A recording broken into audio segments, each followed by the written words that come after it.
ॐ अज्ञानतिमिरान्धस्य ज्ञानाञ्जनशलाकया चक्षुरुन्मिलितं येन तस्मै श्रीगुरवे नमः। ॐ नमो भगवते वासुदेवाय। ॐ नमो भगवते वासुदेवाय। ॐ नमो भगवते वासुदेवाय। स्वयं भगवान ब्रह्मा के उद्देश्य करे विश्ववासी के बोलছেন श्रुतव्यं मम शास्त्रं हि जौषु धर्मो जयार्तिना पापक्षयार्थं लुकेश मुख्यार्थं धर्म बुद्धिना। हे लुकेश, যশ ধর্ম এবং বিজয় প্রাপ্তির জন্য এবং পাপ ক্ষয় মুখ্য প্রাপ্তির জন্য ধার্মিক মানুষের সদাই আমার ভাগবত শাস্ত্র শ্রবণ করা উচিত। আমরা সনাতন ধর্মের সর্বশাস্ত্রের শ্রেষ্ঠ শাস্ত্র হচ্ছে ভাগবত, যে ভগবানের কথা, অমৃত কথা। বিশেষ করে আমরা যারা গারস্থ আশ্রমে আছি, স্ত্রী পুত্র কন্যা সংসার সমাজ আনন্দ ভগবানের নাম কীর্তন আবার ঝগড়া বিবাদ সবার মধ্যে আমরা আছি, তাদের উদ্দেশ্য করেই আজ ব্রহ্মাকে উদ্দেশ্য করে বলছেন। কারণ আমরা যারা সংসার জীব, আমাদের কাছে সনাতন শাস্ত্রে বলছে ধর্ম অর্থ কাম মুখ্য, চারটেই আমার সনাতন ধর্মের। গারস্থ আশ্রমে সন্ন্যাসী যারা, তাদের জন্য এক বিধান, আর আপনারা যারা গারস্থ আশ্রম, আমরা যারা গারস্থ, তাদের জন্য এক বিধান। আমাদের প্রথমে হচ্ছে ধর্ম, তারপরে অর্থ, তারপরে ধর্ম অর্থ কাম, তারপরে মুক্ত। চারটেই আমাদের প্রয়োজন। তাই ব্রহ্মাকে উদ্দেশ্য করে বলছেন এই সংসারে যখন আমরা আছি, সবাই অন্তরে কিছু না কিছু আকাঙ্ক্ষা থাকবেই, কিন্তু আপনার মতো নিষ্কাম ভক্ত হওয়া বড় কঠিন। আজ যে ভাগবত সঙ্গের যারা আয়োজক, আপনাদের এখানে কোনো স্বার্থ নাই, জগতের কল্যাণার্থে। সেই স্তরে যেতে গেলে ধীরে ধীরে যেতে হবে, হুট করে যাবে না। আজ আমার কিছুই চাই না, হ্যাঁ গোবিন্দ, আমরা একটু আগে প্রার্থনা করলাম বিশ্বের মঙ্গল করো। এই শব্দটা যত সহজ, উপলব্ধিটা অনেক কঠিন।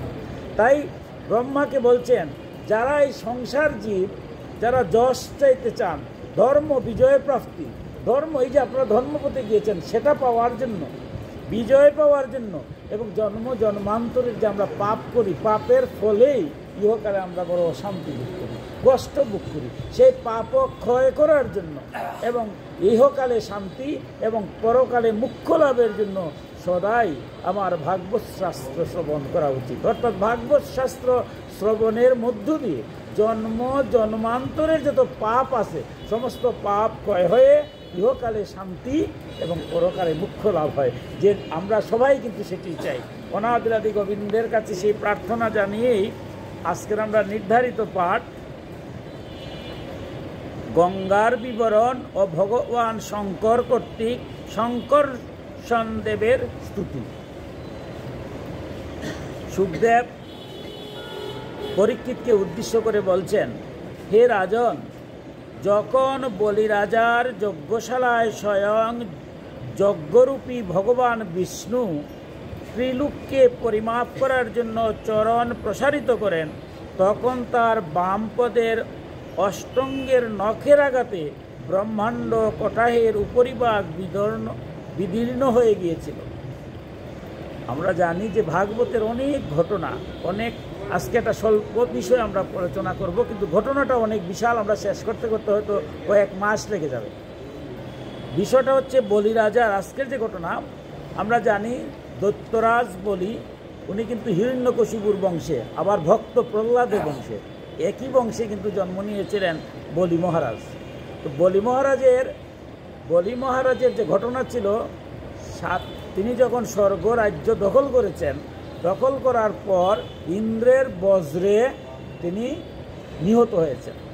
কিন্তু উনার অনেক দোষের মধ্যে একটা গুণ ছিল যে তিনি তার গুরুবংশীয় বশিষ্ঠ মুনি সহ তার যে গুরুবংশীয় ব্রাহ্মণ যারা, তাদেরকে অত্যন্ত তিনি শ্রদ্ধা করতেন। তাই বজ্রের আঘাতে মারা যাওয়ার পরে বশিষ্ঠ মুনি সহ যারা যে যাজ্ঞিক ব্রাহ্মণরা ছিলেন, তারা বিষ্ণুকে আরাধনা করে যজ্ঞ শুরু করলেন তার পুনর্জীবনের জন্য। এবং সনাতন ধর্মে একমাত্র ব্যক্তি বলিরাজ যে মৃত্যুর পরে আবার জন্ম লাভ করছে, আমরা ভাগবত। কারণ যাজ্ঞিকরা যারা যখন সংকল্প করেছেন, সংকল্প কিন্তু ভয়ঙ্কর, সংকল্প যদি সেইভাবে করা হয় নাইলে আহুতি দিয়া দিবেন। বিষ্ণু বাধ্য হয়ে তিনি উপস্থিত হয়েছেন শেষ পর্যন্ত। অনেক ঘটনা আমরা যখন অষ্টম স্কন্ধে যাব তার বিস্তারিত বর্ণনা দেওয়া আছে। সেই যখন উপস্থিত হয়ে যজ্ঞ উপস্থিত হয়ে বাধ্য হয়ে তিনি বলিরাজার পুনর্জীবন দিয়েছেন। বলিরাজা যখন পুনর্জীবন পেয়েছে, অসুর বংশে জন্ম নিয়েছে, তার আসরিকতা তো আর যাবে না, সে আবার স্বর্গ রাজ্য দখল করে নিছে। এবার আর দেবতারাও এত যজ্ঞ থেকে পুনর্জীবন পেয়েছে, তার যে শক্তি, সেই শক্তির কাছে দেবতারা কিছু করতে পারেন না, স্বর্গ ত্যাগ করেছেন। শেষ মুহূর্তে সমস্ত দেবতারা তাদের মা অদিতি সহ ব্রহ্মার কাছে গেলেন। গিয়ে অদিতি বললেন যে আমার দেবতারা সব চলে যাচ্ছে, এখন কি করা? তখন ব্রহ্মা বিধান দিলেন যে তুমি পয়ব্রত করবে। পয়ব্রত মানে ফাল্গুন মাসের শুক্লা যে প্রতিপদ থেকে পূর্ণিমা পর্যন্ত একটা ব্রতের নিয়ম, বিশাল ব্রতের নিয়ম, যেগুলো আমরা অষ্টম স্কন্ধে থেকে বিস্তারিত জানবো। পয়ব্রত, সেই পয়ব্রত হলো বিষ্ণুকে আরাধনা করা। বিষ্ণু যদি খুশি হন তবে সব সমস্যার সমাধান। এখন বিষ্ণু খুশি হয়েছেন তার ব্রতে। এবার তিনি বলছেন যে তোমার গর্ভেই আমি খর্বাকৃতি অর্থাৎ অতি ক্ষুদ্র আকৃতির অবতার, বামন অবতার রূপে আমি জন্ম নেব এবং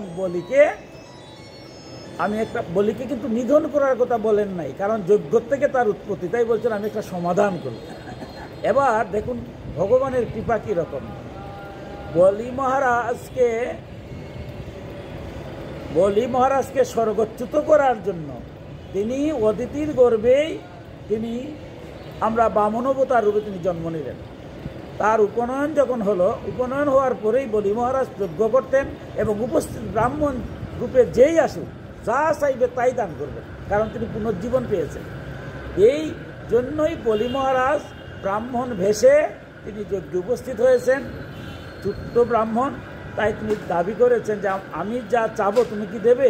বলি মহারাজ বলছে তুমি একটা ছোট্ট ব্রাহ্মণ, তুমি আসতো, আমি যেই আসে যজ্ঞে সবাইকে আমি দান করি। তাই বলছেন আমার মনে হয় না আমি যা চাবো তুমি দিবে। প্রতিজ্ঞাবদ্ধ হয়েছেন, ত্রিসত্যে প্রতিজ্ঞা যে আমি যা চাবো, আপনি যা চাবেন তাই দেব। এবার বিষ্ণু ভয়ঙ্কর রূপে 3টা পা দিয়েছেন। এই যে আজকে একটা পায়ের আমরা বর্ণনা দেখলাম, বাকিটা আস্তে আস্তে শুনব। একটা পা কোথায় দিলেন? ঊর্ধ্বলোকে। এই ঊর্ধ্বলোকের বর্ণনাটা আমরা আজকে পাচ্ছি। আরেকটা দিলেন মূর্তে, আর একটা কোথায় দিবেন? শেষ পর্যন্ত ভগবানের অশেষ কৃপা। ভগবান যখন কারো সাক্ষাতে আসেন তার যে কৃপা, কি বর্ণনা! এই অসুরের মনটাও চেঞ্জ হয়ে গেল। তার যে গুরুদেব সেই শুক্রাচার্য, তিনি কিন্তু বাধা দিলেন যে বিষ্ণু স্বয়ং আসছেন কপট করে, তুমি তার কপটের কথায় তুমি মানো না, নাহলে তুমি স্বর্গচ্যুত হবে। কিন্তু সে মনে মনে ভাবলো যে বিষ্ণু তোমারে পাওয়া কত যে কঠিন, আমরা অসুর তো কেউই বাঁচতে পারি নাই। যত অসুর আছিল এই জগতে সব অসুর কিন্তু নিধন হয়েছে, কেউ বাঁচতে পারে নাই। আমার বংশিত ভক্ত প্রহ্লাদ সে বেঁচে আছে, তোমার সাথে গেছে ভক্ত বললা, কিন্তু অসুর বললা কেউ নাই।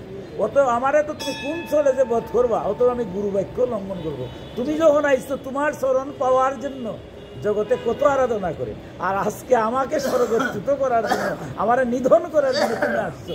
ঠিক আছে, তোমার চরণটা তো আমি পাবো, এই বলে বলছি দিয়ে দাও আমার চরণটা। দেখুন গোবিন্দের কি মিলন! যখন সে বলছে চরণটা আমার মাথায় দিয়ে দাও, তখন কিন্তু গোবিন্দ বিপদে বললেন, তারে মারতে পারবেন? যেই হোক, সে তো ভক্ত জ্ঞানে সে বলছে চরণ দিয়ে দাও। এই যে কথোপকথন অষ্টম স্কন্ধে গেলে দেখবেন গোবিন্দ বলছেন আমার কোনো ভক্ত কখনো ক্ষয় হয় না। তুমি অসুর বংশে জন্ম নিয়েছ, তোমার আসরিকতা, কিন্তু এই মুহূর্তে তোমার মধ্যে যে অসুরের তো গুণ থাকে কতগুলো, আমরা যেটাকে বলছি দোষ, কাম, ক্রোধ, লোভ, মোহ, মদ, মাৎসর্য, এগুলো মানুষের মধ্যে থাকে। যদি মানুষের মধ্যে থাকে তবে মানুষও আমরা বলি যে অসুর। আমরা বলি না আসরিক কর্ম যে করে অসুর মতো করে। আর যারা আপনাদের মতো ভক্ত আসরিক এই কাজগুলো বাদ দিয়েছেন, তাই সে যখন বাদ দিয়েছে তখন বিষ্ণু তাকে পাতালে স্থান দিয়েছেন। তোমাকে মারবো না, তোমার শুভবুদ্ধির উদয় হবে, তুমি অসুরদের মধ্যে থাকবে, পাতালে থাকবে, তোমার মৃত্যু হবে না, কিন্তু তোমার কুবুদ্ধি হবে না, কারণ তোমার মাথায় সবসময় আমার চরণ থাকবে তেমন তেমন চিরজীবী। আমরা যারা চিরজীবী আছে এর মধ্যে একজন হচ্ছেন বলিরাজ। তো আমরা আজকের ঘটনাটা একটু উল্লেখ করলাম। আজকের ঘটনাটা হলো তিনি যে 3টা পদের মধ্যে ঊর্ধ্ব দিকে যে দিয়েছিলেন পদটা, সেই পদটা বলছেন সেই পদ যখন ঊর্ধ্ব দিকে তিনি ধাবিত করেছেন তখন ভগবানের বাম পদের অঙ্গুষ্ঠের নখের আঘাতে ব্রহ্মাণ্ড কোটাকের উপরিভাগ বিদর্ণ হয়েছিল। আমরা যে বিশ্ব ব্রহ্মাণ্ড বলি, পৃথিবীতে একটা সামান্য অংশ, বিশ্ব ব্রহ্মাণ্ড তো বিশাল একটা, এটা এখনও পর্যন্ত বিজ্ঞানীরাও বার করতে পারছে না। আমরা যখন ছোটো ছিলাম বলছি 9টা গ্রহ, এরপরে কি আসছে 11টা গ্রহ। এই মুহূর্তে নক্ষত্র কি সূর্য কতটা নক্ষত্র বিজ্ঞানীরা বলতেছে যে না, যেটা আমরা আবিষ্কার করছি সেটা বলতেছি, আবিষ্কারের বাইরেও যে কি আছে এখনও বলা যায় না। তাই বলছে ব্রহ্মাণ্ডের বহির্ভাগে তার যে আঘাত লেগেছে, পায়ের আঘাত, এতে কি হয়েছে বিদীর্ণ হয়ে গেছে। এই ছিদ্রপথে ব্রহ্মাণ্ডের বহির্ভাগের যে জলধারা ভিতরে প্রবিষ্ট হয়েছিল সেই জল তার চরণ কমল ধৌত করার ফলে চরণ লগ্ন কুমকুম তার সঙ্গে মিশে যায়। তার সেই জলগুলো রক্তলাল হয়ে যায়। সেই নির্মল জলধারার স্পর্শে সংসারের সব পাপ দূর হয়ে যায়, কিন্তু সেটি সর্বদাই নির্মল থাকে। এখানে অনেক ঘটনা বিস্তারিত, কারণ ভাগবতের তো এক বিশাল গল্প, সামান্য একটু বলে যায় না। তিনি যখন জল ঊর্ধ্ব দিকে যখন তিনি পা দিয়েছেন তখনই ব্রহ্মাণ্ডের জল ছিল, অর্থাৎ এ সময় আরও আগের ছিল। আরেক ঘটনা, ব্রহ্মবিবর্ত পুরাণে গেলে পরে তার সেই জলের কাহিনী আছে, সেই দিকে যাচ্ছি না, বিশাল ঘটনা। সেই কমণ্ডলের মধ্যে জমাকৃত জলটা স্বয়ং ব্রহ্মা চিন্তা করলেন যে এই সুযোগ তো আর পাওয়া যায়। আজকে ভগবান লীলার জন্য জগৎকে, সবাই তো তার সন্তান, সবাইকে বাঁচাবার জন্য তিনি কত সময় কত লীলা যে ধরেন। আজ বলিকে ছলনা করে তিনি ঊর্ধ্ব দিকে তিন পা চেয়েছিলেন, তো 3 পার মধ্যে কোথায় দিবেন? 1 পা ঊর্ধ্ব দিকে দিয়েছেন, সমস্ত ঊর্ধ্বলোক শেষ। মূর্তে দিয়েছেন 1 পা, মূর্তলোক শেষ। আর 1 পা কোথায় দিবেন? আর স্থান নাই। তখন ব্রহ্মা চিন্তা করলেন ঊর্ধ্বলোকে যে পাটা দিলেন সেই পাটা তিনি চরণটা তিনি কী করলেন? ধৌত করলেন। কিন্তু ভগবানের চরণের মধ্যে তো কুমকুম লাগানো থাকে, সেই কুমকুমের জলটা রক্তবর্ণের মতো হয়ে গেল। দেখুন, এবং সেই যে জল এখনও পৃথিবীতে কিন্তু আসে নাই, এটা বিশ্ব ব্রহ্মাণ্ডে ছিল। এটা আমাদের যে সনাতন ধর্মের যে বিষয়টা হচ্ছে যে আমাদের শুধু এই পৃথিবী না, আরও অনেক গ্রহ আছে, অনেক ব্রহ্মাণ্ডে অনেক কিছু আছে। জলটা তখনও পৃথিবীতে আসে নাই, ওই ব্রহ্মাণ্ডের মধ্যে জলটা ছিল। সেই জলটা বিভিন্ন ধারায় অনেক পরে পৃথিবীতে আসছে। তো বলতে এমন এক জল, যে জল জগতের যত পাপ আছে সমস্ত পাপ ধৌত করার পরেও জলটা নির্মল থাকে। দেখুন, অত্যন্ত কঠিন কথা। আমরা যে কথাটা বলছি যে নির্মল, আমরা গঙ্গা জল সম্পর্কে আপনারা জানেন, পৃথিবীতে অনেক পরে আসছেন, আমরা একটু পরে যাব। এই যে জলটা, চরণাশ্রিত জলটা, সেটাই গঙ্গা জল, এবং গঙ্গা জলের সমস্ত মলিনতা দূর হয়। অথচ গঙ্গা জল কখনো মলিন হয় না। বিজ্ঞানীরা পর্যন্ত, ভারতের অনেক বিজ্ঞানী, শুধু ভারত না, বিভিন্ন দেশের বিজ্ঞানীরাও গঙ্গা জলকে পরীক্ষা করে দেখেছেন যে গঙ্গার মধ্যে অনেক নর্দমা থাকে, তারপরে গঙ্গা জল পান করা যায়, এটা কখনো নষ্ট হয় না। এটা বর্তমান যুগে আপনারা যারা ইউটিউব চালান দেখবেন যে এখনও পরীক্ষা করা হচ্ছে যে গঙ্গা জলের মধ্যে কোনো ময়লা নেই, নির্মল। যে কথাটা ভাগবতে বলছে যে সমস্ত পাপ দূরীভূত হয়, অথচ সেই জলটা সবসময়ই নির্মল থাকে। প্রথমে তাকে অন্য কোনো নামে অভিহিত করা হয়নি। এখানে এই কথাটা বলছেন যে আমরা গঙ্গা নামটা দিয়েছি, এটা পরে, অনেক পরে। প্রথম যে জলটা ছিল ওই জলটার নাম অন্য কোনো নাম ছিল না, তাকে ভগবৎ পদই বলা হতো। অর্থাৎ এই ভগবানের পদ থেকে যে জল, তাই এই জলটার নাম ছিল ভগবৎ পদী। 1000 যুগ অতিবাহিত হওয়ার পরে সেই জলধারা স্বর্গের শিখর দেশে ধ্রুবলোকে অবতীর্ণ হয়, যে ধ্রুবলোককে বিষ্ণুপদ বলা হয় তাকে। বলছেন এর 1000 বছর পূর্বে এই জল উৎপত্তি হওয়ার 1000 বছর পরে ধ্রুবলোকে এই জল আসছে। আমরা জানি স্বর্গে যে গঙ্গা, সেই গঙ্গার নাম হচ্ছে মন্দাকিনী, আমরা পরবর্তীতে পাবো মন্দাকিনী। ধ্রুবলোকে কে বলছে? ধ্রুবকে এমনি কিন্তু ভক্ত, সংসার জীবের মতো একজন ভক্ত ছিলেন। ধ্রুব যখন তার জীবন শেষ করেছিলেন তখন সাধনা করেছিলেন, যে তিনি জেনেছেন যে স্বয়ং বিষ্ণুর যে জল, চরণামৃত জল, সেই জলটা যেন তার মাথায় থাকে, যে জল স্পর্শ করা মাত্র সর্বপাপ দূরে হয়। সেই জন্যই আমাদের সনাতন ধর্মের মধ্যে ধ্রুবলোক বলতে আমরা ধ্রুবতারা বলি। আমরা যাকে ধ্রুবতারা বলছি এটাই বলছি ধ্রুবলোক। 7 জন ঋষি আছে, 7টা তারা আছে, তার নাম আছে এগুলা। তো এই যে তারাগুলার মধ্যে যারা ইহকালে মনুষ্য জগতে আসছিলেন, পরকালে তারা চলে গেছেন, এক একটা লোক দিয়েছেন। তাই বলছেন সহস্র বছর পরে সেই জলটা পরম ভক্ত ধ্রুব, সেই যাকে বিষ্ণুপদ বলা হয়, সেই লোকে সেই জলটা আসছিল। বীরপুত্র পরীক্ষিত কে বলছেন? স্বয়ং সুখদেব গোস্বামী। সেই ধ্রুবলোকে রাজা উত্তানপাদের পুত্র পরমভাগবত ধ্রুব বাস করেন। অর্থাৎ আমরা সনাতন ধর্মে যে মনুষ্য চলে আসছে, আমরা দেখেছি মনুর সন্তান আমরা উত্থানপদ, 2 কন্যা 2 পুত্র ছিলেন। সেই উত্তানপাদের পুত্র ছিলেন কে? স্বয়ং ধ্রুব। তিনি মনুষ্য জীবন শেষ করার পরে এই বংশে কিন্তু আবার সুখদেব গোস্বামী জন্ম নিয়েছেন। ব্যাসদেব ওইভাবেই আসছেন, এই যে ঋষিরা এইভাবেই আসছেন তাদের বংশে। যে বলছেন সেই পরম ভাগবত ধ্রুব বাস করেন, তার ভক্তিভাব নিয়ত বুদ্ধিশীল সেই ভক্তিযুগে তিনি এই আমাদের কুলদেবতা শ্রীহরির চরণামৃত এই মনে করে আজ পর্যন্ত অত্যন্ত আদরে সেই জল নিজ মস্তকে ধারণ করেন। সুখদেব বলছেন যে আমারই বংশের, অর্থাৎ সুখদেব এক একজন সনাতন ধর্মের একই ঈশ্বর বিভিন্ন রূপে আবির্ভূত হন, সবাই তার রূপ, বহু ঈশ্বর।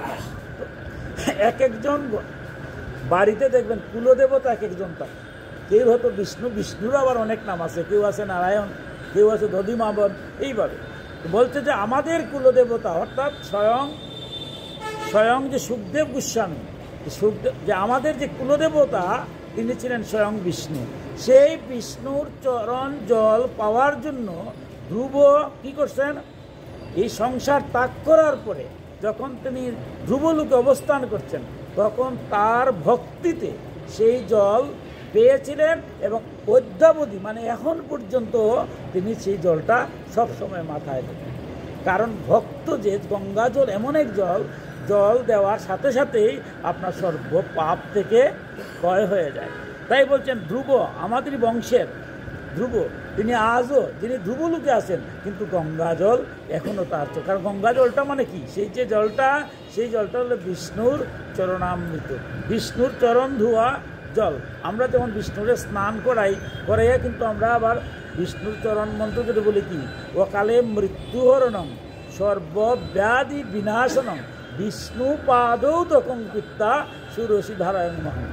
অর্থাৎ যারা বিষ্ণুর চরণ, যেটা আমরা বিষ্ণুকে ধৌত করা হয়, যে আমরা শিলারূপে যে বিষ্ণু, সেই বিষ্ণুকে যখন স্নান করানো হয়, স্নানের পরে যে জলটা পাওয়া যায়, সেই চরণামৃত যারা গ্রহণ করেন, বলছেন এবার কখনো অকাল মৃত্যু হয়। আমরা সংসারে আসছি কোন পাপের কারণে এই জগৎ থেকে যাওয়ার সময় যে আমরা সহজভাবে মৃত্যু হবে, মৃত্যুটা তো সোজা নয়, কঠিন।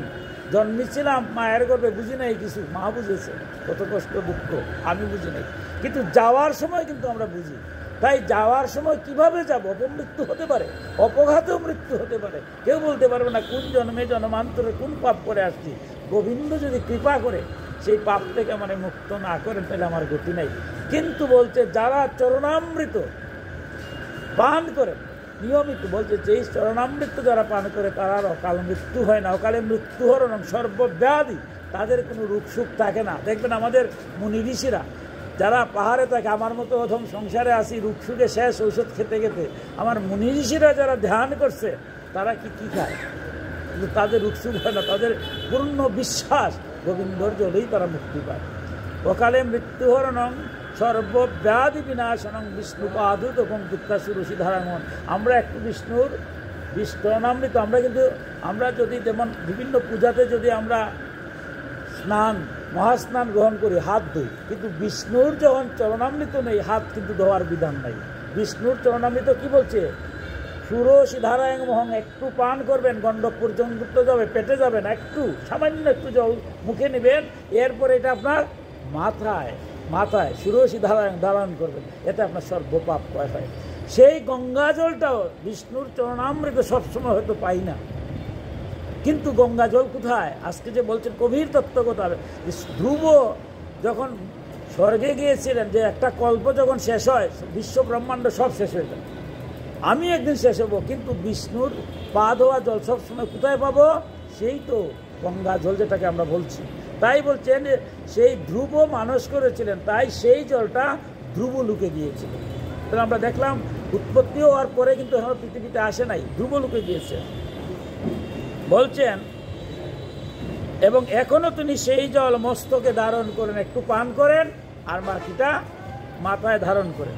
সে সময় প্রেমাবেশে তার হৃদয় গদগদ হয়ে উঠে, অর্থাৎ সুখদেব গোস্বামী যখন বলছিলেন তখন তার প্রেমভাব উঠতেছে, কারণ গঙ্গার তীরে পরীক্ষিতকে, গঙ্গার তীরেই কিন্তু পরীক্ষিতে ভাগবত শোনাচ্ছেন আর বলছেন যে আমারই একজন, আমারই বংশের একজন, সে আজও গঙ্গা জল একটু নিচ্ছে, গ্রহণ করছে, বাকিটা তার মাথার মধ্যে ধারণ করছে। তাই তার দু নয়ন কমল নির্মল অশ্রু দ্বারা নির্গত হয়ে থাকে এবং শরীর রোমাঞ্চ দেখা দেয়, অর্থাৎ তার ধীরে ধীরে রোমাঞ্চ হতে থাকে। তো এবার আমরা দেখলাম কি মধুরভাবে। এরপরে বলতে সেই জলটা কি হলো, এরপরে আত্মনিষ্ঠ সপ্তর্ষিগণ সেই জলধারার মাহিত্য অবগত হয়ে ইনি তপস্যার চরম সিদ্ধি, এই ভাবনায় মুমুক্ষ ব্যক্তি যেমন সমাগত মুক্তিকে পরমাগ্রহে গ্রহণ করে, তেমনিভাবে তাকে মহাসমাদরে আজ পর্যন্ত নিজেদের জটাজুটে ধারণ করে আছেন। এই ঋষিবৃন্দ সম্পূর্ণ নিষ্কাম সর্বাত্মা ভগবান বাসুদেবের প্রতি অচলা ভক্তিকেই পরম সম্পদ মনে করে এরা সব কামনা ত্যাগ করেছেন, এমনকি আত্মজ্ঞানকেও এরা ভক্তির তুলনায় অত্যন্ত তুচ্ছ মনে করেন। যখন ধ্রুব, আমরা সপ্তর্ষি জানি আছে, সপ্তর্ষি যখন ধ্রুব যখন সেই জল নিলেন, তখন সপ্তর্ষিরাও গঙ্গার মাহিত্য বুঝে, যে সপ্তর্ষিরা আজও যারা, অর্থাৎ মনুষ্যকুলে, সপ্তর্ষিকারা মনুষ্যকুলে আসছিলেন, মনুষ্যকুলে আসার পরে ভগবান লাভ করার পরে ভগবান 7টা লোককে তাদেরকে দিয়েছেন, অর্থাৎ মানুষ হওয়ার পরেও দেবত্ব লাভ হয়, এরাই যে সপ্তর্ষি। এই সপ্তর্ষিরা আজও তারা গঙ্গা জল গ্রহণ করছেন এবং তাদের কথা একটু বলছেন যে তারা এমন ভক্তি এই সংসারে, বলছেন যে ভক্তির চেয়ে বড় কিছু হয় না, এমনকি তারা যে আত্মজ্ঞানকেও তুচ্ছ করে ভক্তিকে দিয়েছেন। কারণ আমার ভাগবতে এসে বলছে, আমরা অনেক সময় মনে করি যে ভক্তি মার্গ আর জ্ঞান মার্গ, জ্ঞান মার্গটা কঠিন, অত্যন্ত কঠিন। জ্ঞান মার্গ জিনিসটা এত কঠিন যে গোবিন্দকে জ্ঞান মার্গে পাইতে গেলে অনেক কষ্ট হয়। আমার অর্জুন কি কম জ্ঞানী ছিলেন? কিন্তু ভগবানকে পাওয়া কি এত সোজা? কত প্রশ্ন, 18টা অধ্যায় করেছেন, শেষ মুহূর্তে তিনি ভক্তি জ্ঞানে বলছেন যে ভগবান আমি আর কিছুই চাই না, তুমি যা বলবে আমি তাই করব। কারণ ভগবানের লীলা বুঝা এত সহজ নয়। তাই বলছেন ভক্তি মার্গে গিয়েই সপ্তর্ষিরা সেই তত্ত্বকথা বুঝেছিল। সেখান থেকে এবার আসছেন, সেখান থেকে গঙ্গা দেবী কোটি কোটি বিমানে পরিপূর্ণ আকাশের পথে অবতীর্ণ হন এবং চন্দ্রমণ্ডলে প্রভাবিত হয়ে সুমেরুর শুকরে অবস্থিত ব্রহ্মপুরীতে নিপতিত হন। এরপরে সেই জলটা কোথায় যায়? ব্রহ্মপুরীতে নির্গত হয়। এরপরে বিশাল ঘটনা, অতি সংক্ষেপে আমি কথাগুলো বলবো। ব্রহ্মপুরীতে সেই জল যখন যায় এই পৃথিবীতে কীভাবে আসে, এবং আজকে অনেক বড় ঘটনা, এটা আমি অতি সংক্ষেপে বলবো। এরপর আবার দেবাদিদেব মহাদেব সেই নারায়ণের স্তব করেছেন, যে বিশ্ব ব্রহ্মাণ্ডের যিনি অধিপতি, পরম ভক্ত দেবাদিদেব বলছে যে তুমি কি যে করতে পারো জগতের জন্য, তাই দেবাদিদেবের প্রার্থনাটাও শুনবো। তো আমরা পৃথিবীতে যে আসার ঘটনাটা অতি সংক্ষেপে বলছি। আমরা জানি যে রাজা সগর, অর্থাৎ রামচন্দ্র যে বংশের জন্মেছিলেন, রঘুবংশ, সেই বংশের অনেক আগে রাজা সগর এই পৃথিবীতে রাজত্ব করতেন। তিনি 100টি অশ্বমেধ যজ্ঞ করার পরিকল্পনা করেছিলেন এবং 99টি তিনি করেছেন। যখন 99টা শেষ করে যখন 100তে যাবেন, তখন তার মধ্যে একটা, যে পূজা পার্বণ করা কঠিন জিনিস, আপনার মধ্যে কোনো অহংকার থাকতে হবে না। পূজা পার্বণ নিষ্কামভাবে নিরহংকার হয়ে, কোনো অবস্থায় অহংকার থাকবে না। অহংকার করে যে যা কিছু করবে সব নষ্ট হয়ে যায়, জ্ঞানীর জ্ঞান নষ্ট হয়ে যায়, ভক্তিও থাকে না। ভক্তি মার্গে গিয়েও যদি অহংকার থাকে শেষ। কিন্তু যখন তিনি 99টা করেছেন, মনে মনে ভাবছেন যে এবার তো ইন্দ্র এসেও আমাকে, কারণ 100টা অশ্বমেধ যজ্ঞ করলে ইন্দ্রের সমান করে, তাই মনের মধ্যে একটু অহংকার। কারণ ক্ষমতা পাওয়া এটা কিন্তু ভয়ঙ্কর, এর চেয়ে ক্ষমতা রক্ষা করাটা আরও ভয়ঙ্কর। আপনি সম্মানী হওয়া এর চেয়ে কঠিন, আপনি সম্মানটারে ধৈর্য রাখেন। কারণ সম্মানী হওয়ার চেয়ে সম্মানটা ধৈর্য রাখাটা, সম্মানী হতে গেলে আস্থা জীবন চলে গেছে, কিন্তু নষ্ট হতে একটা কাজই যথেষ্ট। একটা কাজ করলে আপনার সব শেষ। উনার কয়েছে কি 99টা করলেন, তার মধ্যে কোনো অহংকার ছিল না, কিন্তু 99টা শেষ হওয়ার পরে প্রত্যেকটা কর্মেরই বিপরীতে ভাগবতে বলছে কিছু না কিছু কেন আমার দুঃখ, এই দুঃখের জন্য ইহজন্মে বা পরজন্মে কোনো কর্ম আছে, যে কর্মের কারণে আমি দুঃখ পাচ্ছি, যদি গোবিন্দ আমার কৃপা করে ক্ষমা না করে তা আমার পেতেই হবে। তাই তারও সগরেরও মনে একটা গর্ব হলো যে আমি এবং সাগর পৃথিবীর বিশ্ব ব্রহ্মাণ্ডের যিনি অধিপতি হব, স্বয়ং ইন্দ্রের সমতুল্য হব। আমার মধ্যে এর চেয়ে কোনো ভক্ত আর এই জগতে আছে? আর কেউ কি রকম যজ্ঞ করতে পারলো? আমি পৃথিবীর মধ্যে যেমন ভিতরে হয়েছে, এদিকে ভগবানের লীলা তো বুঝা ভা, আমরা তো বুঝি না। ইন্দ্রের মধ্যে আবার অহংকার, ইন্দ্র কন্যা, সে বলতেছে সর্বনাশ, এখনই এইভাবে ভাবতেছে, আর যদি সে আমার সমতুল্য হয় যত স্বর্গের জবরদখল করে নেবে, তখন ওনার তো একটা চিন্তা। তাই তিনি কি করলেন, অশ্বমেধ যজ্ঞের ঘোড়াটা তিনি, অশ্বটা তিনি লুকিয়ে নিয়ে গেলেন। অশ্ব যখন তিনি লুকিয়ে এনে, অশ্ব পাওয়া যাচ্ছে না, অতি সংক্ষেপে বলছি, সগর তার 2 স্ত্রী ছিল, প্রথম স্ত্রীর 60,000 পুত্র ছিল, তাদেরকে চতুর্দিকে পাঠিয়ে দিয়েছেন যে কিভাবে এদেরকে আনা যায়। কোথায়ও তারা পায় নাই। শেষ মুহূর্তে তারা ভগবান কপিল মুনির আশ্রমে গেল। সেখানে গিয়ে ইন্দ্র কি করছে, ইন্দ্র তো মাঝে মাঝে স্বর্গচ্যুত হয়েছেন। দেখেন কত কঠোর, আমার ভাগবতে সব ব্যবস্থা আছে। স্বয়ং নারদ মুনিও বলছেন একদিন ব্রহ্মবৈবর্ত পুরাণে যে ভগবান তোমাদের লীলা যে বুঝা কত কষ্ট, স্বর্গচ্যুত হওয়ার দরকারটা কি? তোমরা কেন বর দিবা? ব্রহ্মা বিষ্ণু মহেশ্বর এই অসুরদেরকে বর দাও, বর দিয়ে স্বর্গ থেকে দেবতাদের সরাও, আবার কিছুদিন পরে অসুর আবার বধ করাও, আবার স্বর্গে প্রতিষ্ঠিত। ব্রহ্মা বলছে দেখো, এটা এই কঠিন তত্ত্ব শুধুমাত্র ব্রহ্মা বিষ্ণু মহেশ্বর অর্থাৎ নারায়ণ যখন 3 ভাগে বিভক্ত হয়েছেন, ব্রহ্মা সৃষ্টি তত্ত্বে যখন যান তখন ব্রহ্মা, যখন ধ্বংসলীলায় যান তখন শিব, আর পালনকর্তা হিসাবে হলো বিষ্ণু। এই ত্রিদেব ছাড়া এই তত্ত্ব কথা কেউ জানে না। কিন্তু নারদ তো নাসুরবান্দা বারবার প্রণাম করে বলছেন আমার বলতে হবে, বক্তা দিন ভগবান। ব্রহ্মা তখন বললেন দেখো, দেবতার মানুষ সবাই সৃষ্টি করেছি, প্রত্যেকেরই নিজ নিজ ধর্ম আছে। দেবতা হলে কি হবে? যদি কোনো দেবতারাও খারাপ কাজ করে অথবা গর্হিত কোনো কর্মে প্রবৃত্ত হয়, তবে দেবতারাও শাস্তি হয়। যে স্বর্গচ্যুত হয়েছেন, যতবার হয়েছেন ততবারই তাদের কর্মের ভুল ছিল, তাই তাদের শিক্ষা দেওয়ার জন্য সরেছেন। আবার কিছুদিন পরে অসুর যখন রাজ্য দখল করে তখন কি হয়, তখন কার উপায় থাকে? কিছুদিন পরে আবার তাদেরও শিক্ষা হলো, আবার অসুরও নিধন হয়ে আবার স্বর্গে যায়। ইন্দ্রের মধ্যেও কিন্তু একটা অহংকার, কারণ উনি যদি স্বসাগরার মালিক হন, তোমার কি সমস্যা হয়েছে? কিন্তু না, ইন্দ্র কি করছে, তারও মনের মধ্যে, ইন্দ্রের মধ্যে তারও রাজ্য যদি চলে যায়, ওই ঘোড়াটারে কপিল মুনির আশ্রম নিয়ে রেখে গেছে। যে কপিল মুনি, তখন যে মুনি ঋষিরা তারা তো মুখ দিয়া যা বলতেন সব শেষ, ব্রহ্ম অভিশাপ, যে এর কাছে যাবে ভাববে উনি চুরি করছে, অভিশাপ দিবে, সব ধ্বংস হয়ে যাবে, অতএব আর যোগ্য আর হবে। দেখুন কি কারবার। এবার এরা গিয়ে যখন কপিল মুনির কাছে পেয়েছে, তারা উনি ধ্যান করতেছেন, তো বুঝতে তো হবে উনি ধ্যান করতেছেন কপিল মুনি। তারা ভাবলো যে কপিল মুনি মনে তাদের যজ্ঞের ঘোড়াটা রাখছেন, তাই তারা তিরস্কার করে কপিল মুনির ধ্যান ভঙ্গ করে দিয়েছে। একজন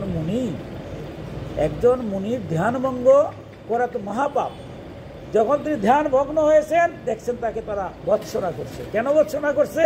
যে উনি ঘোড়া চুরি করে নিয়ে আসছেন। উনার প্রচণ্ড ক্রোধ হয়েছে। মাঝে মাঝে দেখেছি ব্রহ্মর্ষি যারা, এরা ক্রোধ হয়, ক্রোধ হলে অগ্নি নিষ্পরণ হয়, অর্থাৎ চোখ এবং মুখ থেকে আগুন বাইর হয়। অতিরিক্ত রাগ করছেন, অগ্নিস্ফুলঙ্গি করছে। সগর মুনির যত পুত্র ছিল সব আগুনে ছাই হয়ে গেছে। এরা যখন আসছে না, তখন সগর মুনির আর একটা পুত্র ছিল, সেই পুত্রকে পাঠালেন, সে গিয়া যখন দেখলো এরা সব ছাই হয়ে গেছে, কপিল মুনিকে তখন অনুরোধ করলো যে ঘটনা বুঝলাম, আমার ভাইরা আসলো, শুনলাম আপনার এখানে ঘোড়া তো এখানেই আছে, কিন্তু আমার ভাইরা তো নাই। তখন স্তুতি করার পরে কপিল মুনি বলছেন, দেখো আমারও ক্রোধ হয়ে গেছে, ক্রোধ থেকে সে ধ্বংস হয়ে গেছে। তবে যেহেতু ব্রহ্ম ক্রোধে সে ধ্বংস হয়েছে, এরা তো মুক্তি পাবে না। তাহলে কীভাবে মুক্তি পাবে? যারা প্রেত লোকে আছে, মুক্তি হয় না। তাইলে এরা কিভাবে? যে যদি কখনো কোনো অবস্থায় স্বয়ং গঙ্গা দেবী, যে বিষ্ণুর চরণ থেকে উৎপত্তি হয়েছেন, যিনি ব্রহ্মপুরীতে এই মুহূর্তে আছেন, ব্রহ্মপুরীতে, সেখান থেকে কেউ যদি নামাতে পারে, যেদিন নামবে, আর সেই জল যদি এই দিক দিয়ে যায়, তাহলে সমস্ত পুত্রগুলো আবার পুনর্জীবন পেয়ে যাবে। এবার তো এর মধ্যে এই ঘটনা শোনার পরে দেখুন, এই যে রাজা সগর অনেক প্রার্থনা করলেন, তার পুত্রের আমল গেল, কেউ পারল না। তার প্রপুত্র অর্থাৎ নাতি অংশুমান, উনিও অনেক চেষ্টা করলেন, অনেক ধ্যান করলেন। অংশুমানের পুত্র ভাগীরথ, সে আসার পরে এমনভাবে ধ্যানগ্ন হয়েছে যে আমার পূর্বপুরুষ যারা আছে তাদের আমি মুক্তি পেতে চাই। আর উনার উদ্দেশ্য ছিল যে আমার পূর্বপুরুষ শুধু মুক্তি নয়, যদি সেই যে ব্রহ্মপুরীতে বিষ্ণুর চরণ জল যে আছেন, সেই কমণ্ডলু থেকে যখন জল উৎপত্তি হয়, তখন যে দেবী উৎপত্তি হয়েছেন, তিনি নাম হচ্ছেন গঙ্গা দেবী। তাই গঙ্গাকে যদি পৃথিবীতে পাওয়া যায়, তাহলে সেই জল এর দ্বারা সবাই মুক্তি লাভ করবে। এবং আমাদের সনাতন ধর্মে মহাভারতে যাবেন, যে সনাতন ধর্মে সত্য যুগে সব কিছু সত্য ছিল, তাই সব হচ্ছে তীর্থ। ত্রেতাতে সে সব তীর্থ বলে নাই, ত্রেতাতে বলছে তীর্থ হচ্ছে পুষ্কর, তারপরে তীর্থ হচ্ছে একমাত্র কুরুক্ষেত্র, আর কলিতে বলা হয়েছে গঙ্গা, অর্থাৎ সর্বতীর্থ, যেটাকে আমরা সর্বতীর্থ জননী বলা হয়। অর্থাৎ গঙ্গা স্নান করলে আর কোনো জায়গায় স্নান যদি না হয়, সর্বস্নান হয়ে যায়। তাই গঙ্গাকে বলা হয়েছে, পার্বতী তিনি বলছেন সর্বজননী। আমরা গঙ্গা জলে স্নান করলে আর কোনো কিচ্ছুর প্রয়োজন হয় না, কারণ কলিতে গঙ্গাই হচ্ছে মুখ্য। তাই সেই গঙ্গাকে আনার জন্য যখন ভাগীরথ একের পর এক সাধনা করছেন, সন্তুষ্ট হয়ে বিষ্ণু বলছেন যে দেখো, যে গঙ্গা ব্রহ্মপুরীতে আছে, সেই গঙ্গা যদি পৃথিবীতে আসে, সেই পৃথিবী ধ্বংস হয়ে যাবে। তাহলে একমাত্র সেই গঙ্গাকে নিয়ন্ত্রণ করার মতো, পৃথিবী যদি ধ্বংস না হয়, তাইলে একমাত্র নিয়ন্ত্রণ করার জন্য দেবাদিদেব মহাদেব, যিনি বিষ্ণু একই নারায়ণ থেকে 3 ভাগে ভাগ হয়েছেন, ব্রহ্মা, বিষ্ণু এবং মহেশ্বর। কিন্তু মহেশ্বর সবসময় দেখবেন সেই হরির, আমরা যে বলি হরিবল, হরিবল বললে আর কেউ নাই, কোনো দেবতা নাই। হরির থেকেই 3 জনের উৎপত্তি হয়েছে। নারায়ণের মধ্যে ছিলেন তিনি, জলের মধ্যে নারায়ণ, নারায়ণের নাভিকমল থেকে ব্রহ্মা, আর বিষ্ণুর আত্মাস্বরূপ যিনি হচ্ছেন শিব। চতুর্থ স্কন্ধেগুলো মধুর ব্যাখ্যা দেওয়া হয়েছে। তাহলে সেই ব্রহ্মা, বিষ্ণু, মহেশ্বর হলেও মহেশ্বর রূপে তিনি সবসময় শ্রীহরির ধ্যানে মগ্ন থাকেন। উনিই একমাত্র ধারণ করতে পারবে। তাই তুমি এক কাজ করো, দেবাদিদেব মহাদেবের আরাধনা করো। উনি যদি সন্তুষ্ট হন, গঙ্গাকে যদি উনি ধারণ করেন, তাহলে তুমি পৃথিবীতে আনতে পারবে। এবার তিনি চলে গেলেন মহাদেবের, কি মধুর ব্যাখ্যা এখানে। এবার দেবাদিদেব মহাদেব বলা হয়, দেবতাদেরও দেবতা, যিনি আশুতোষ, অল্পেতে তুষ্ট।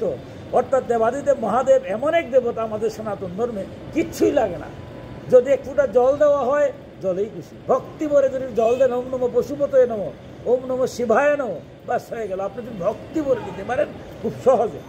শিবের যখন আরাধনা করছেন, দেবাদিদেব মহাদেব আশুতোষ তিনি সন্তুষ্ট হয়েছেন, ওই বলছেন ঠিক আছে, তোমার মনোবাসনা পূর্ণ করব। আমি হিমালয়ে ধ্যানরত অবস্থায় গঙ্গা আবির্ভূত হবেন আমার জটার মধ্যে, এবং জটার থেকে ধীরে ধীরে আমি জলটা পৃথিবীতে ছাড়ব, নাহলে সেই জলে ভাড়ায় পৃথিবী ধ্বংস হয়ে যাবে। আমরা যারা আপনারা ইয়েতে গিয়েছেন, হরিদ্বারে, আপনারা অনেকেই গিয়েছেন, আপনাদের কৃপা হলে আমিও গিয়েছিলাম মাকে নিয়ে। হরিদ্বারে যেখান থেকে গঙ্গা উৎপত্তি হয়েছে, সমতলে যেখান থেকে আসছে, এখানে যাওয়া যায়। এরপরে অনেক যাওয়া যায়, অনেকে যায়, গঙ্গোত্রীটা অনেক কঠিন। তো যেখান থেকে উৎপত্তি হয়েছে সেখানে আমিও গিয়েছিলাম।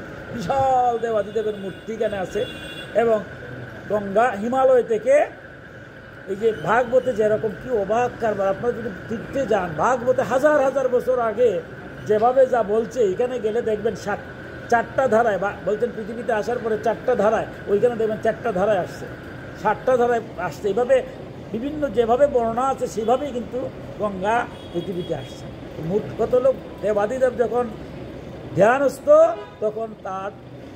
তখন ভগীরথের প্রার্থনায় গঙ্গা দেবী মহাদেবের জটার মধ্যে এসে প্রবল স্রোতে বাহিত হচ্ছেন, এবং সেই স্রোতধারা থেকে ধীরে ধীরে এই গঙ্গা উৎপত্তি হয়েছে। এবার বলছেন যে সেই গঙ্গা জলে যে বা যাহারা স্নান করেন, আমরা যত পূজা পার্বণ করি দেখবেন গঙ্গা জল ছাড়া, কলিকালের মহাতীর্থ বলে গঙ্গা জল ছাড়া কোনো পূজা হয় না। আমরা যত পবিত্র হই গঙ্গা জল হয় না। যদি গঙ্গা জল আমরা পাই না, এই জন্যই আমার ভগবান শঙ্করাচার্য আমাদের যে পূজার বিধান দিয়েছেন, বর্তমানে যে বিধান অনাদিকালে ছিল, শঙ্করাচার্য এসে এগুলা বিধান দিয়ে গেছেন। তিনি কি বলছেন যে জল শুদ্ধি করতে হবে আগে। গঙ্গে চ যমুনে চৈব গোদাবরী সরস্বতী নর্মদে সিন্ধু কাবেরী জলেশ্বর সমৃদ্ধিং কুরু। আমরা ওই গঙ্গাকে আবহন করে গঙ্গা জল দিয়ে আসমন করি, অর্থাৎ যতক্ষণ পর্যন্ত আসমন করবেন না কোনো পূজা পার্বণ। এই আসমনটা কি? গঙ্গা জল। অর্থাৎ যদি আপনি ভাগ্যবান হন গঙ্গা জল একটু নিয়ে আসেন, তো গঙ্গা জল আপনি নেওয়া মাত্রই আপনার দেহ পবিত্র হয়ে যাবে।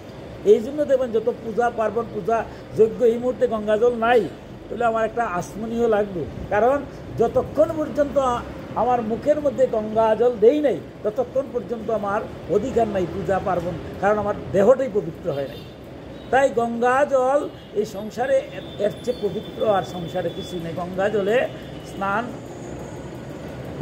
জলে স্নান করা মাত্রই সমস্ত পাপ দূরীভূত হয়ে যায়। এখানে অনেক ঘটনা আছে, আমি যাব না, একটা কথা বলেই এরপরে দেবাদিদেবের যে স্তবটা সামান্য একটু করে শেষ করে দেবো। দেখুন গঙ্গা যখন পৃথিবীতে আসছেন, গঙ্গাও ভয় পাইছেন। দেখেন কত ঘটনা, আপনি যদি পুরাণগুলো দেখেন কেন এগুলা কথা বলছে। এই যে ঘটনা, গঙ্গা যখন স্বর্গে ছিলেন, যে স্বর্গে থাকে যেখানে পাপ নাই সেখানে অবস্থা, আর যেখানে পাপ পুণ্য দুইটি আছে সেখানে যেতে ভয় পায় না। মা গঙ্গা দেবী যখন সেই চরণ যুগল থেকে উৎপত্তি হয়েছে, যখন তিনি ব্রহ্মপুরীতে ছিলেন শান্তিতে ছিলেন, যখন তিনি পৃথিবীতে আসলেন তখন নিজেই ভয় পেয়ে গেলেন। দেবাদিদেব মহাদেবকে বলছেন যে আজ আমি তোমার এখানে আবির্ভূত হয়ে গঙ্গা জলে যাচ্ছি। এই কলিকালে 4 ভাগের 3 ভাগ হলো পাপী আর 1 ভাগ হলো পুণ্যবান। এই 3 ভাগে যখন স্নান করবে, এই স্নান করতে করতে কত পাপ করতেছে, কাম, ক্রোধ, লোভ, মোহ, মাৎসর্যের দ্বারা তারা বারবার পাপ করতেছে। আর এরা স্নান করবে আর সমস্ত পাপ আমাকে দিয়ে যাবে। আমি তো ভয় পাচ্ছি, আমার মুক্তি কীভাবে? এত পাপকে আমি সম্পন্ন করতে পারবো? কি মধুর কথা! এই যে কথাগুলোর অর্থ দেখুন। আবার পরম ভক্ত দেবাদিদেব মহাদেব বলছেন যে গঙ্গা দেবী, তোমার এখানে সবাই স্নান করবে, তোমার ধারণা শুধু পাপীরাই স্নান করবে, আর সমস্ত পাপ তোমাকে দিয়ে এরা পুণ্যবান হবে। বলিকালেও তো 4 ভাগের 1 ভাগ তো ভক্ত আছে না? এই ভক্তরা কি স্নান করবে না? তাহলে ভক্তরা যদি স্নান করে, ভক্তের চরণ ধুলিতে তোমার কাছে পড়বে, সেই চরণ ধুলিতীর্থ সমস্ত পাপ থেকে তুমি মুক্ত হয়ে যাবে। দেবাদিদেব কি মধুর কথা বলছেন যে দেখো আমার গায়ে কিছুই নাই, দেবাদিদেব মহাদেবের গায়ে কিছু আছে, সব দেবতার গায়ে আছে। কেন দেবাদিদেব? স্বয়ং বিষ্ণু বলছেন তুমি দেবতারও দেবতা। এই যে আমরা পুরাণে যদি যাই, স্বয়ং বিষ্ণু সহস্র বছর আরাধনা করছেন দেবাদিদেব মহাদেবের, তার সেই রূপের ঘটনা কেন ব্রহ্মা বলছিলেন যে কেন এই সবার রূপ আছে, দেবাদিদেবের রূপ নাই কেন? দেবাদিদেব তখন বলছিলেন, ব্রহ্মার উত্তর দিয়েছিলেন। কি উত্তর দিয়েছিলেন জানেন? যে এই সংসারে মনুষ্যকুলে যারা যায় তারার মতো ভাগ্যবান কি আছে? তারা শ্রীহরির আরাধনা করে। আমরা বলি না পঞ্চমুখে রাম নাম গান ত্রিপুরা, যে আমি পঞ্চমুখে গান গেয়েও সেই শ্রীহরির দেখা পাওয়া বড় কষ্ট, কঠিন। আর মনুষ্যকুলে জন্ম নিয়ে কি সুন্দর ভগবানের শ্রীহরি নাম গুণ কীর্তন করতেছে। এই মনুষ্য দেহ একটা দিন তো অবসান হবে। যেদিন অবসান হবে সেদিন এই দেহটা কি হবে? পঞ্চভূতে এই দেহ সৃষ্টি হয়েছে, পঞ্চভূতে লীন হয়ে যাবে। লীন হলে পরে তার যে ভস্যটা কোথায় পড়বে আমরা জানি। তাই দেবাদিদেব বলছেন আমার এই মনুষ্যকুলে যারা হরির নাম গুণকীর্তন করে, তারা এই যখন শ্মশানে যায়, তখন শ্মশান যখনই শেষ হয়, সেই জলটা আমরা কি করি? গঙ্গা জলে পাঠাইতে। আমরা দেখবেন যে সমস্ত কাষ্ট করার পরে কোনো কিছু রাখতে হয় না, অর্থাৎ ভস্য যা আছে সব কি করতে হয়, গঙ্গায় বিসর্জন দিতে হয়। যা আমি সেখানে বসে থাকি, যা ভস্য আছে আমার দেহের মধ্যে, একটা ভস্য আমি শেষ করে, ভস্য মাখতে মাখতে তো আমার জীবন শেষ, আমি আর পোশাক পরার কি সময় পাই? দেবাদিদেব মহাদেব তখনই বিষ্ণু বলছিলেন ব্রহ্মাকে উদ্দেশ্য করে যে উনি হচ্ছেন দেবাদিদেব, তার চিন্তা ভাবনা, তাই তিনি সহস্র বছর আরাধনা করেছিলেন দেবাদিদেবের। এবং আমরা দেখেছি বিষ্ণুর আরাধনা করেছেন শিব, আবার শিবের আরাধনা করেছেন বিষ্ণু। একই ঈশ্বর বিভিন্ন রূপে আবির্ভূত, তার সেই রূপের আবির্ভূত যে চক্রটা কে দান করেছে? সহস্র বছর আরাধনা করার পর দেবাদিদেব মহাদেব বিষ্ণুকে যে অস্ত্র দিয়েছিলেন সেটার নাম হচ্ছে চক্র। দেবাদি আমরা যে ব্রহ্মবিবর্ত পুরাণে যাই সেখানে পাবো। সেই দেবাদিদেব মহাদেব বলছেন যে ভক্তে যে হরির নাম নেই সে হলো ভক্ত, আর যে ভক্তের সেবা করে সে হচ্ছে পরম ভক্ত। তাই আমরা সনাতন ধর্মে ভাগবতে এসে দেখবেন যে ভক্তের গুণগান গাইছে। এই যে আস্থা ভাগবতটা কিসের গান? ভক্ত, অর্থাৎ ভগবানের যারা সেবা করে এরা ভক্ত, আর যারা ভক্তের সেবা করে এরা পরম ভক্ত। তাই গঙ্গাকে বলছেন তুমি তো কত ভাগ্যবান, এই কলিকালেও তো কত পুণ্যবান ভক্তরা গিয়া হরিনাম গুণগান যারা গায় তারা কি স্নান করবে, তুমি মুক্তি পেয়ে যাবে। সেই যে আত্মানন্দে বিভুর ভগবান শঙ্কর এবার কি মধুর উদ্দেশ্য করে কি মধুর প্রার্থনা করেছেন অনাদিরাদি গোবিন্দকে, যে তোমার যে কৃপা, দেখো আজকে যে ব্রহ্মপুরীতে ছিল গঙ্গা, তোমার লীলায় তুমি আজ বর দিয়েছো কাকে?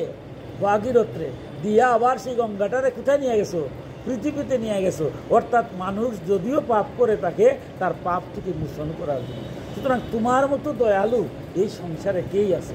এবার দেবাদিদেব মহাদেব অনাদিরাদি গোবিন্দ সেই যে শঙ্কর্ষণ সেই শ্রী বিষ্ণুকে প্রার্থনা করছেন। কীভাবে প্রার্থনা করছেন দেখুন। ভগবান শঙ্কর বলছেন, ওম যার থেকে সকল গুণের প্রকাশ হয় সেই অনন্ত এবং অব্যক্ত মূর্তি ওমকার স্বরূপ পরম পুরুষ শ্রী ভগবানকে নমস্কার। হে ভজনীয় প্রভু, আপনার চরণ কমল ভক্তদের আশ্রয়স্থল এবং আপনি স্বয়ং সমগ্র ঐতিহ্যের পরম আশ্রয়। আপনি ভক্তের সামনে আপনাদের ভূত ভাবন স্বরূপ পূর্ণরূপে প্রকট করেন এবং তাদের সংসার বন্ধন থেকে মুক্তি দেন, কিন্তু অভক্তদের বন্ধনে আবদ্ধ করেন। যে হে ভগবান, যে ঈশ্বর তোমাকে দেখা বুঝার মতো নাই, ওমকার ধ্বনি, যে মুনি ঋষিরা প্রথম যে ভগবানকে সাকার রূপে পায় তখন ছিল ওমকার। এই ওমকার থেকে তিনি বেদ সহ সমস্ত কিছু সৃষ্টি হয়েছে। যে তোমার কৃপা যারা পেয়েছে এই সংসারে তারা শান্তিতে কি মধুর জীবনযাপন করছেন। এই যে আপনারা ভক্তরা সকল কাজের মধ্যে আনন্দ পান, দুঃখ নাই, কষ্ট নাই, কিন্তু বলছেন হে ভগবান, তোমার মায়ার দ্বারা আবদ্ধ হয়ে এই সংসারে আরও কিছু জীব আছে যারা তোমা থেকে অনেক দূরে থাকে, যার কারণে ইহকালেও শান্তি পায় না, পরকালেও মুক্তি পায় না। হে প্রভু, আমরা ক্রোধ বেগকে জয় করতে পারিনি এবং আমাদের দৃষ্টি সেই কালে পাপে লিপ্ত হয়, কিন্তু আপনি তো সংসারকে নিয়ন্ত্রণ করার জন্য নিরন্তর সাক্ষীরূপে তার সকল ব্যাপার অবলোকন করেন। তা সত্ত্বেও আমাদের প্রতি আপনার যে দৃষ্টি তার উপরে এই মায়িক বিষয়সমূহ তথা চিন্তা বৃত্তিসমূহের নামমাত্র প্রভাব পড়ে না। যে আমরা এই সংসারে যারা আছি মাঝে মাঝে ক্রোধান্বিত হয়। শিব দেখুন, আমরা মানুষ স্বয়ং সদাশিব, যে আমিও মাঝে মাঝে ক্রোধান্বিত হয়ে যাই। তিনিও রাগ করেন না, সতীর দেহত্যাগ যখন হলো ক্রোধান্বিত হয়ে একটা চুল নিক্ষেপ করেছিলেন, বীরভদ্রের উৎপত্তি হলো। বীরভদ্র গিয়েই কী করলো? শিবনিন্দা করেছিল কে? স্বয়ং ব্রহ্মার পুত্র দক্ষরাজ, তার মাথাটাকে ছেদন করে যজ্ঞে আহুতি দিয়ে দেয় এবং ছাগলের মুন্ড বসাই দেয়। তোমার যে লীলা, বিষ্ণুকে বলছে তুমি বিশ্ব ব্রহ্মাণ্ডের অধিপতি। আমরা যারা দেবতারা আছি, আমরা যারা মনুষ্যকুলে যারা গিয়েছে তারাও অনেক সময় ক্রোধান্বিত হয়ে তোমার থেকে দূরে থাকে। তোমার যে মায়াটা, এই মায়ার প্রভাব থেকে তুমি মুক্ত করো। যে গঙ্গা দিয়েছেন, গঙ্গা জল যদি আমরা প্রতিদিন পান করি, কিন্তু এরপরে তো আমরা গঙ্গা জল অনেকে বুঝি না, গঙ্গা জলের মাহিত্যটা বুঝি না, অথবা গঙ্গা জলে স্নান করার পরে আমার আর পাপ কার্য করার কথা নয়, কারণ ঈশ্বরের সমস্ত পাপ দূরীভূত, গঙ্গায় নিয়ে গেছেন, কত মধুর কথা বলছেন যে গঙ্গা স্নান হওয়ার সাথে সাথে আপনার যতটুকু পর্যন্ত পাপ করছেন তার মুক্তি, বিশ্বাস। এরপরে আর যদি পাপ করেন তাইলে তো আপনার দায়। কিন্তু গঙ্গা তো একটা জায়গায় গিয়া এইটুকু পর্যন্ত দেন যে গঙ্গা স্নান করলে, কিন্তু এই তত্ত্বকথাটা তো বুঝে না মানুষ, না বুঝে তোমার থেকে সরে থাকে। যারা এই সংসারে অনাদিরাদি শ্রীহরির থেকে দূরে থাকে তারাই কি করে পাপ কার্যে লিপ্ত হয়। আমি কাম, ক্রোধ, লোভ এগুলো কখন যায়? যখন ভগবান থেকে দূরে থাকি। আমি যদি বুঝি যে আমার ভিতরে ভগবান আছে, এই যে এই মুহূর্তে আমার মতো অধম আপনাদের সামনে আসছে, এই মুহূর্তে আমার আর পাপ কার্য করার কোনো মন মানসিকতা নাই, কারণ জগন্নাথের সামনে, গোবিন্দর ভক্তের সামনে এখন আর আমার ভিতরে কাম, ক্রোধ কিছুই নেই। কারণ এটা গোবিন্দের লীলা, গোবিন্দের সামনে আসার পরেই ভক্ত দর্শন হলে, ভক্তের কৃপা বলে আর কিছু থাকে না। কিন্তু যখনই আমি এখান থেকে চলে যাব, এরপর আবার সেই কাটাকাটি মারামারি শুরু করলাম। কিন্তু একটাবার ভাবছি না, জগন্নাথ থেকে যতই দূরে যাই, জগন্নাথ কি দূরে থাকে? আমার ভিতরে কি জগন্নাথ আসেন না? আমি কারো হিংসা করি, নিন্দা করি, ভালা করি, মন্দ করি, সব তো জগন্নাথ আমার ভিতরে আছেন, অবলোপন করেন। তাই এই তত্ত্বকথাটা যারা জানে তারার দ্বারা তো এই সংসারে পাপ কার্য হয় না। তাই দেবাদিদেব মহাদেব বলছেন, হে শ্রীহরি, তোমার কৃপা যদি কারো কাছে বর্ষিত হয় তাহলে সে আর তুমি ভিন্ন, তারে ছাড়া আর তুমি কখনো চিন্তা করো না। তাই তুমি কৃপা করে বিশ্ববাসীর কাছে সেই কথাটা দাও, মায়ার প্রভাব থেকে মুক্ত হয়ে তোমাকে যেন কেউ তাগ না করে। আমরা আর যাবো না, কারণ রাত্র অনেক হয়ে গেছে। সেই যে মায়ার তত্ত্ব বিশ্লেষণ শেষ করা যায় না। আমি ছোট্ট একটা মায়া তত্ত্বের একটা গল্প বলে আমি শেষ করে নেব, রাত্র অনেক হয়েছে। এই মায়া কেন ভগবান বলছেন, কি দেবাদিদেব বলছেন যে মায়ার প্রভাবে। মায়াটা কি? এই সংসার যে মায়া, আমরা যে ভগবান থেকে দূরে থাকছি, কেন থাকছি? আর আপনারা সকল কাজের মধ্যে ভগবানকে ডাকার সময় পান, আমার সময় হয় না, কত অজুহাত দেখাই। কিন্তু এটা কি ঠিক হবে? এই সংসারে এই যে আমরা যা দূরে থাকি, ভক্তর কাছ থেকে দূরে থাকি। আমার মহাপ্রভু কি বলছেন? সাধুসঙ্গ, সাধুসঙ্গ সর্বশাস্ত্রে কয়, লবমাত্র সাধুসঙ্গ সর্বসিদ্ধি হয়। সাধুসঙ্গ করার তো আমার সময় হয় না। এটার সময় হয় না কেন? এটাই বলছে মায়া। দেবাদিদেব বলছে মায়া, তোমার মায়া, মায়াটা কত কঠিন দেখুন। স্বয়ং ভগবান পূর্ণ ব্রহ্ম অবতার রূপে যখন দাপর যুগে আসছেন, উনি দেখেন কত লীলা করে গেছেন। ছোটো হালে বাল্য লীলা করছেন, মায়ে বুঝতে পারে নাই যে উনি স্বয়ং ভগবান। বুঝতে পারছে, মুখের মধ্যে যখন দেখছে মাটি নিচে বিশ্ব ব্রহ্মাণ্ড প্রথম চমকিত হয়েছে, একটু পরে নাই বলছে এটা হলো কি। মা কি চিনছে? মাও চিনতে পারে, কেউই চিনতে পারে নাই। গোপীরা চিনছিল, গোপীরা চিনছিল, এর জন্য তারা রাসে গিয়েছিল। মানে গোপনে যারা গোবিন্দের সেবা করে তারাই চিনে, তারাই রাস করতে পেরেছিল, আর কেউ চিনতে পারে নাই। নারদ তিনি কিন্তু বিবাহ করেছেন, আমরা জানি তিনি গারস্থ আশ্রম ছিলেন, সংসার ছিল, রাজধর্ম, দ্বারকা, এখনও দ্বারকা পুরী সমুদ্রের নিচে আছে। এই যে কিছুদিন আগে আমরা ইয়েতে গেলেই দেখা যায়, যা আমরা ধর্মে আজ থেকে কত হাজার, 5,000 বছর আগে বলছে যে দ্বারকা পুরীটা যখন যেদিন ভগবান শ্রীকৃষ্ণ মানে ইহলোক ত্যাগ করলেন, সাথে সাথেই এটা শর্ত ছিল এটা সমুদ্রে নিয়ে যাবে। তো এটা আমরা এতদিন ছিলাম যেটা মনে হয় বলা, কিন্তু এখন দেখা গেল আর বলা নাই, যা বলছে তাই প্রমাণ করছে। আমরা দেখেছি কয়েকদিন আগেও, আমরা কিছুদিন আগে ভারতের প্রধানমন্ত্রী নিজে এখানে গিয়ে পূজা করে আসছেন, এবং সমস্ত আস্থা রাজ্যটা সমুদ্রের নিচে আছে, দ্বারকা। এই যে কত অদ্ভুত কথাগুলা। সেই পূর্ণব্রহ্ম তিনি সংসার করেছেন, পরিবার করেছেন, স্ত্রী পুত্রের সাথে চলেছেন, বন্ধুর সাথে চলেছেন, কিন্তু নির্লিপ্তভাবে ছিলেন, কেউ তাকে চিনতে পারে নাই। স্বয়ং নারদ মুনি চিন্তা করলেন যে স্বয়ং ঈশ্বর হয়ে তিনি পূর্ণব্রহ্ম মানুষ রূপে জন্ম নিয়েছেন, অথচ তিনি সংসারপূর্ণ করছেন। আমার মনে হয় তার ঈশ্বরত্ব মনে হয় নাই, উনি মনে হয় মায়ায় পড়ে গেছেন। তাই ভগবানকে পরীক্ষা করার জন্য একদিন নারদ মুনি আসছেন, মায়ার সংসারটা কত কঠিন, মায়া তত্ত্ব বোঝার জন্য। এসে তো দেখছেন কৃষ্ণ এমনভাবে চলতেছেন, পুত্রর কাছে গেলে তিনি আদর্শ পিতা, স্ত্রীর কাছে গেলে তিনি আদর্শ স্ত্রী। সংসার জীবনে যেটা হয় সেটাই নারদ মুনি করলে সব বনাস। তাহলে ভগবান তাহলে ওনার কাছে বুঝে আমি মায়া তত্ত্ব। তাই তিনি কী করলেন, ভগবান শ্রীকৃষ্ণকে বললেন যে আমি আসছি তোমার কাছে, এই যে তুমি এই সংসারে আসো, এই মায়ার সংসারে কীভাবে আসো তুমি বুঝতে পারতেছ, আমাকে তুমি মায়া তত্ত্বটা বলো। ভগবান কৃষ্ণ বললেন, নারদ এত সোজা মায়া তত্ত্ব, তুমি মায়া তত্ত্ব শুনতেই পারো। এই তত্ত্ব যদি আমি ব্যাখ্যা করি তোমার যে কত কষ্ট হবে না, আরো এই কষ্ট সহ্য করার মতো ক্ষমতাই তোমার নেই। কত মায়া তত্ত্ব দরকার নেই, অন্য কোনো তত্ত্ব বলো। নারদ কি সারার পাত্র? মনে মনে নারদের একটা অহংকার আছে। ভগবানের যে কি লীলা, এই যে ভাগবতে গিয়া মানে যে কোনো সময় আপনার একটু অহংকার হলেই ভগবান তার প্রথম।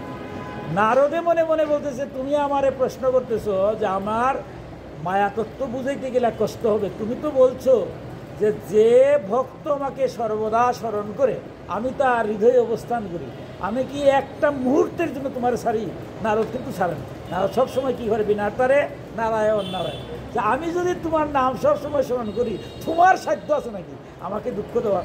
ও তো বলতে তোমার কোনো কাজ হবে না, আমার কষ্ট আমি কষ্ট সহ্য করবো, তবু আমার মায়াতত্ত্ব বুঝাতে হবে। নিরুপায় হয়ে ভগবান বললেন, দেখো এই রাজ্যের মধ্যে আছি আমি, এই রাজ্যের মধ্যে তো আর মায়াতত্ত্ব বোঝানো যাবে না, চলো আমরা যাই দুইজন নৈমিষারণ্যে। কত বিশাল অরণ্য, মানুষজন নাই, সেইখানে পুণ্যস্থান, সেখানে অনেক গভীরে প্রবেশ করেছেন। প্রবেশ করে আবার বলছেন, আরো দেখো চিন্তা করে তুমি সহ্য করতে পারবে না, মায়া তত্ত্ব এত কঠিন, আমি যখন ব্যাখ্যা করবো সহ্য করতে, দেখো বাধ্য। না বলছে, না প্রভু আমি শুনতে চাই। তো ঠিক আছে শুনবা, তবে দেখো মায়া তত্ত্ব আমি বলবো, আমি নিজেই তৃষ্ণার্ত হয়ে গেছি। তুমি এক কাজ করো, যাও একটু জল নিয়ে আসো, তুমি একটু জল খেয়ে আসো, আর আমার জন্য একটু জল নিয়ে আসো। নারদ বলছি অরণ্যের মধ্যে জল পাবো কোথায়? ঠিক আছে আমি কেন তো আসি, যাও না আশেপাশে যাও, একটু দূরে যাও, লোকালয় আছে। নারদ মুনি বললো, বাবা তুমি আমার ফাঁকি দিতে পারবে না, আজকে শুনবই। সে লোকালয়ে গেছে, লোকালয়ে গেছে, এক বাড়িতে গেছেন, নারদ মানুষের বেশ ধরে গেছেন। গিয়ে দেখেন গৃহস্বামী বাড়িতে আছেন। গিয়ে একজন মুনি দেখতে তো ঋষি মুনি তুল্য, তাই মুনিকে দেখে উনি প্রণাম করে বলছেন যে আপনি আমার এখানে আসছেন, খুব ভালো হয়েছে। দুপুরবেলা একটু না বলে প্রসাদ প্রসাদ কিচ্ছু খাবো না, সময় নাই, আমাকে একটু জল দিন, আমি একটু জল পান করবো, আর আমার এক বন্ধু আছে ওনার সাথে একটু জল নিয়ে যাবো। ঠিক আছে দেবো, জল দেবো। তো বলছে ঠিক আছে জল খাবেন, খালি জল খাই নাকি? একটু ফলও নিয়ে আসছে। মনে মনে ভাবছিটাও খারাপ না, কঠিন যখন হয় জলের সাথে ফলও খাই, একটু শক্তি হোক। তো যখন ফল খাচ্ছে, এবার ধীরে ধীরে ওই গৃহস্বামী মনে মনে চিন্তা করছে যে আমার একটা কন্যা আছে, বিবাহযোগ্য কন্যা, সবার যদি তাকে সুপাত্র পায় দিতে হয়, যে উনি তো ঋষিতুল্য দেখতেই দেখা যায়, যদি উনি বিবাহিত না হন তো আমি বলতেই পারি। তাই বলছি যে আপনি তো ঋষিতুল্য মনে কিছু করবেন না, আপনি যদি কৃতদার না হয়ে থাকেন, অর্থাৎ বিবাহ না করে থাকেন, তা আমার একটা কন্যা আছে, যদি আপনি গ্রহণ করতেন, আমি কন্যাদায়গ্রস্ত বৃতা।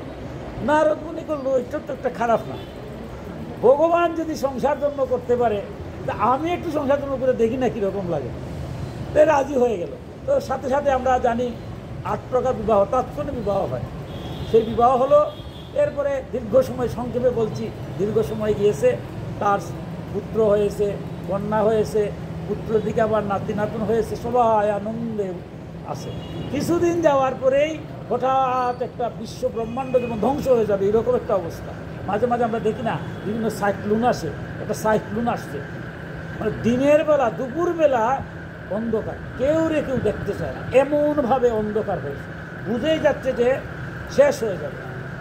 সবাই ভয় পাচ্ছে, সবাইকে তিনি আমরা যখন ভয় পাই তখন কী করি, সবাই একজন আরেকজনের হাতে ধরি, তাই তারা সব এক জায়গার মধ্যে হাত ধরতেছে, ধরে বসে আছে।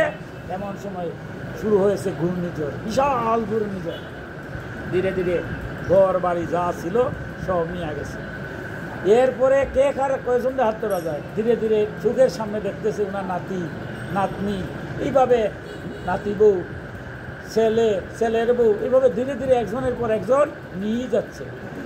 প্রচণ্ড যখন বিপদ হয় তখন কিন্তু নিজের অজান্তে খেয়াল থাকে না, কারে রাখবেন আপনি, এটা প্রকৃতির নিয়ম, আপনি কয়জনটা রাখবেন। এইরকম অবস্থা, চোখের সামনে যাচ্ছে আর হাওয়াও করে কাটতেছে, হায় হায় করে কাটতেছে। শেষ পর্যন্ত ওনার সহধর্মিণী ছিল, ওনারেও নিয়ে গেছে।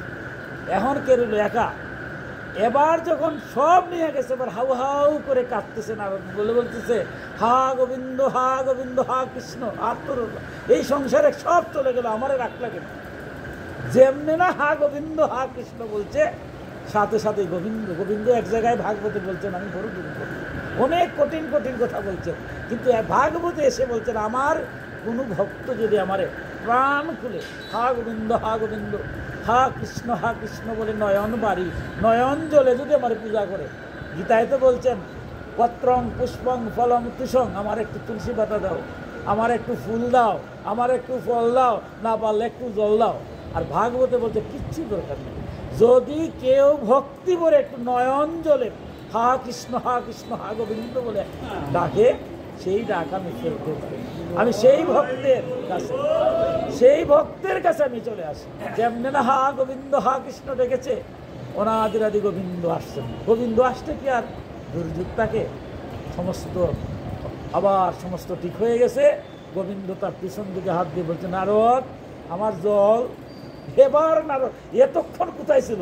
এবার নারদ যেমনি ভগবান কৃষ্ণ দিয়েছেন, এবার নারদের ভ্রম মাগছে, এই আমি কোথায়? ঠিকই তো, আমি আসলাম জল নিতে, এখানে বসে কাটতেছি। এবার নারদ মনে বলতেছে, আর ঠিকই তো, আমি তো তোমার জল নেওয়ার জন্য মায়াতত্ত্ব বুঝার লেগে আসছিলাম, আর এই সংসার জন্য পড়িয়া।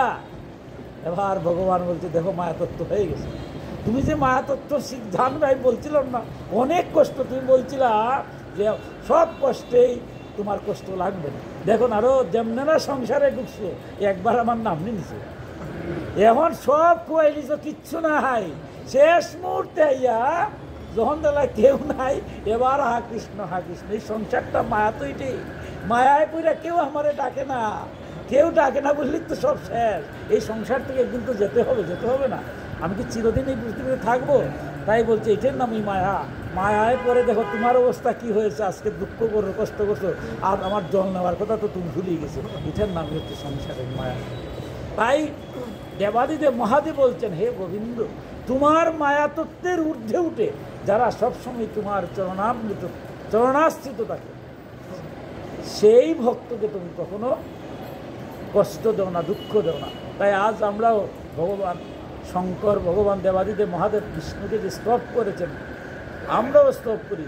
আমরা এই বিশ্ব ব্রহ্মাণ্ডে ভগবান আমাদের পাঠিয়েছেন, সকল কর্মের মধ্যে যেন আমরা যেন ভগবানকে বলি। ভগবানকে যদি না বলি, ভগবানের গুণ নাম কীর্তন ভাগবত কথা শ্রবণ করা, জগতের কল্যাণের জন্য কাজ করে যাই, সকল কর্মের মধ্যে ভগবান দেখবেন ইহকালটাও সুন্দর হবে। আমরা তো চাই, ইহকালে আসছি, সুন্দর একটা সমাজ, সুন্দর একটা পরিবার, সুন্দর দেশ, সুন্দর বিশ্ব হবে।